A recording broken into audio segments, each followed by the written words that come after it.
Hello everyone, welcome to the last episode of our podcast series Decode Your Inner Health. Today we'll be discussing one of the most important relevant food myths, protein. During this episode, we will shed light on how excess consumption of protein can increase your risk of coronary heart disease. We have been surrounded by various fat diets, be it ketosis, low carb, Atkins, high protein, or any other high performance diets. Among these, the most famous and prominent one is high protein.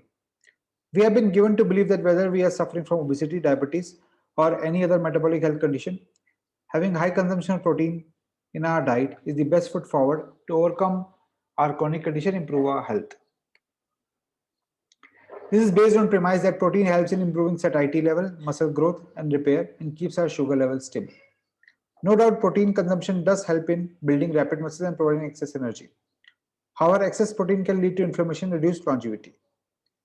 People who are looking to build muscles are on weight or are on weight loss regime, suffering from obesity or type 2 diabetes, are told to have high amount of protein in their diet, varying from 35% to 50% total daily calorie intake, consisting of plant and animal-based source of protein as well as whey supplements. If this resonates with what your nutritionist, coach, or trainer have been preaching to you every day, you are in for a shock. Excess protein consumption actually feeds protein fermenting bacteria in your gut as types Butyrienes.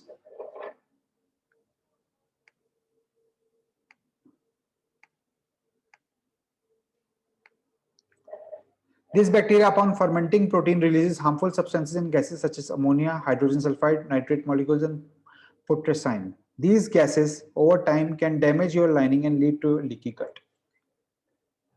These gases, when released continuously due to high protein consumption, can cause serious issues such as blockage of arteries and even heart stroke.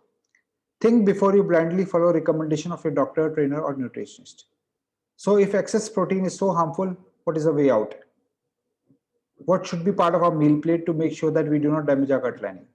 It turns out that by analyzing activity of your gut microbiome, you can learn if you are consuming excess protein that feeds these bacteria and release harmful gases. Such evaluation will also help you learn which foods you should minimize and which one you should eat more frequently.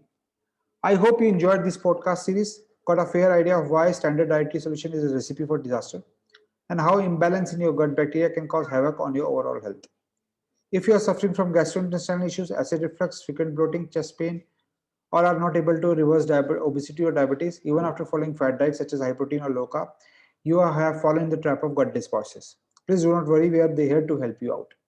Hop on for a free assessment or discovery call on the link given in the description to learn how personal dietary and lifestyle recommendation can bring you your gut microbiome back to equilibrium.